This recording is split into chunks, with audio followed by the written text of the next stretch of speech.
Jumpa lagi sahabat dengan ruang cerita dan motivasi. Jumpa lagi dengan aku yang selalu akan memberi motivasi atau curhat cuap-cuap tentang kehidupan dan mungkin sedikit percintaan juga ya, campur-campur. Intinya tentang motivasi kehidupan dan cerita-cerita yang baik yang kita bisa ambil dari apa yang aku bahas di channel ini. Oke, mudah-mudahan bermanfaat. Oke, untuk tema kali ini apa?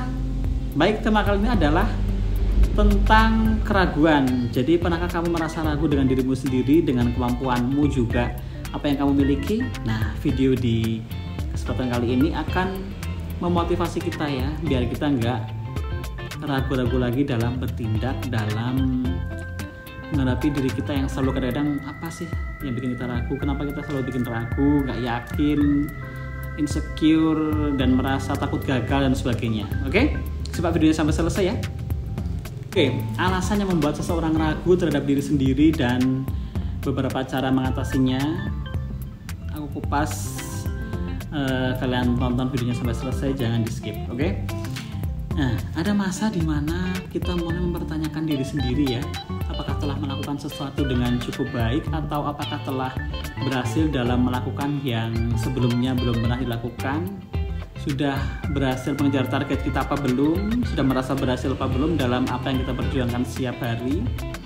Nah, atau bisa berupa keraguan terhadap keputusan yang telah dibuat sebelumnya ya, dan merasa tidak cukup baik untuk melakukan hal itu tentunya.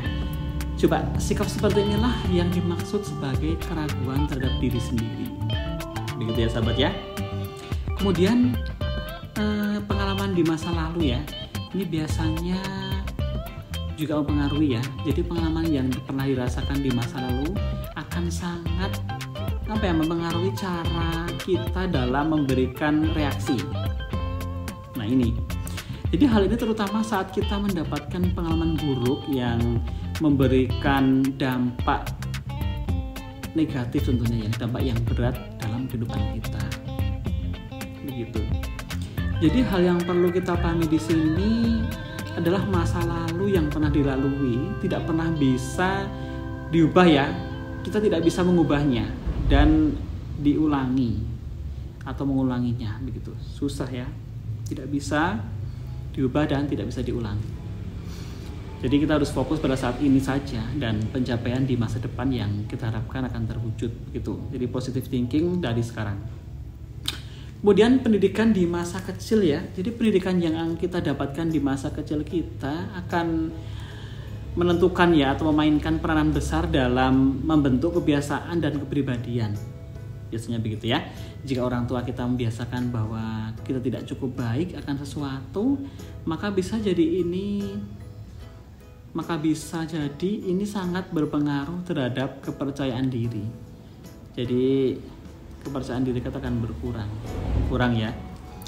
Kemudian membandingkan diri dengan orang lain. Nah, ini juga yang perlu diperhatikan ya. Jadi bukan hal yang aneh jika saat ada seseorang membandingkan diri mereka dengan orang lain. Aku sendiri juga sering yang membandingkan diri dengan orang lain. Wajar ya, manusiawi ya. Sebab manusia hidup penuh dengan persaingan. Contoh sederhananya adalah saat kita membandingkan kinerja kita ya, yang dilakukan dengan kinerja teman-teman kita atau sahabat kita, atau membandingkan diri melalui media sosial. Ini yang sangat krusial ya, sangat berpengaruh juga.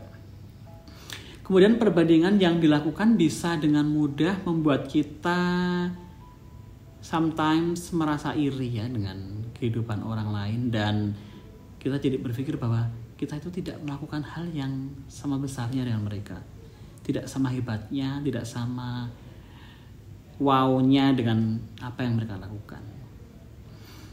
Kita boleh saja membandingkan diri sendiri itu dengan orang lain, boleh banget. Namun perbandingan ini harus memberikan dampak yang positif, jadi bisa memotivasi kita agar kita lebih semangat lagi, begitu.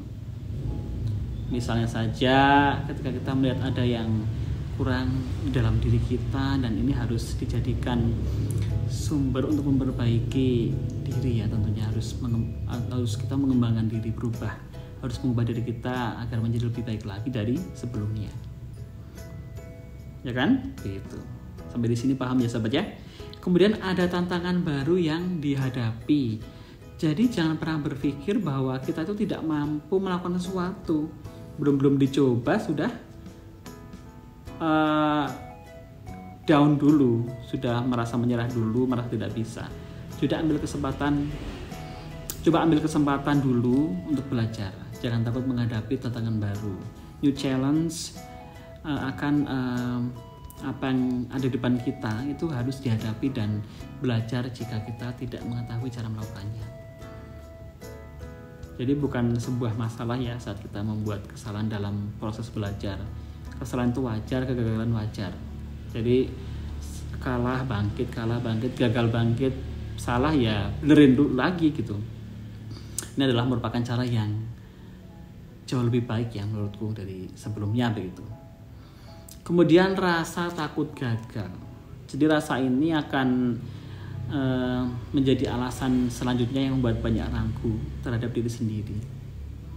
Keberhasilan yang pernah diraih membuat kita jadi berpikir ya bahwa itulah yang terbaik yang bisa diberikan dan kita tidak akan bisa menghasilkan sesuatu yang lebih baik dari itu begitu.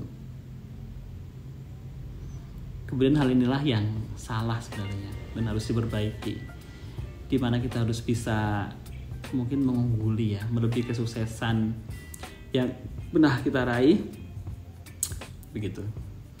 Saat mampu melakukannya ya kita berarti bisa menjadi seorang lebih baik lagi dari sebelumnya. Jadi ada peningkatan gitu ya. Kemudian belajarlah dari kesuksesan yang pernah diraih. Jadi meski kita mengetahui bisa melakukan sesuatu ya, namun ada cara yang lebih baik yang bisa kita lakukan tentunya. Gitu. Jadi kita harus terus berfokus pada perbaikan diri, ya. Prepare yourself, perbaiki dirimu dan memiliki motivasi yang akan mendorong kita menjadi lebih baik dari sebelumnya. Tuh. Benar lagi apa? Nah, kita perlu meningkatkan pengetahuan dan skill ya. Skill itu keterampilan yang kita sudah miliki, jadi harus ditingkatkan lagi. Mungkin lebih banyak membaca buku, mendengarkan mungkin podcast atau mengikuti seminar. Jadi kayak Zoom meeting apa-apa, mungkin pelatihan di bidang yang kita minati juga bisa ya kita coba. Terus banyak membaca berita-berita mungkin atau sesuatu yang di media sosial atau di mungkin search engine ya di internet ya. Nah itu dia yang perlu kita lakukan agar kita bisa terapkan dari sekarang. Jadi jangan pernah ragu dengan apa yang kita miliki. Mudah-mudahan bermanfaat ya untuk pembahasan tema pada video kesempatan kala ini. Jadi di sesi berikutnya akan ada video yang lebih menarik lagi ya. Thanks for watching. Sampai jumpa di sesi video berikutnya. Ada kata kurang berkenan, mohon maaf. See you on the next video. Bye bye. Sampai jumpa di video berikutnya.